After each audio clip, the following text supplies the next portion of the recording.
చంద్రబాబు నాయుడు గారు outer ring road, అంతర్జాతీయ airport, hitech city, అంతర్జాతీయ స్థాయికి సంబంధించిన Microsoft, Infosys or any other Google లాంటి సంస్థల్ని ఈ నగరానికి తేకపోయి ఉంటే ఈ రోజు మన ఆర్థిక వ్యవస్థ బాగుపడి ఉండేదా? ఈ రోజు ప్రపంచంలో మనకు గుర్తింపు వచ్చి ఉండేదా?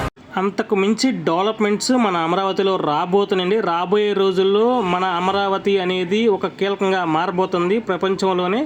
మన అమరావతిలో ప్రజెంట్ ఇప్పటికే సీడ్ యాక్సెస్ రోడ్లు కానివ్వండి, అలాగే హైకోర్టు, సెక్రటరేటు, క్వాంటమ్ వ్యాలీ, అలాగే ఐటీ సెక్టారు, అలాగే యూనివర్సిటీస్ అన్ని కాడ ఎస్టాబ్లిష్ అనే రాబోయే రోజుల్లో మన అమరావతిలో 5 స్టార్ హోటల్స్ రాబోతున్నాయి. అలాగే అమరావతికి ముఖద్వారం ఎక్కడైతే ఐకానిక్ బ్రిడ్జ్ రాబోతుందో ఈ మూలపాడు అనేది కీలకంగా మారబోతుంది.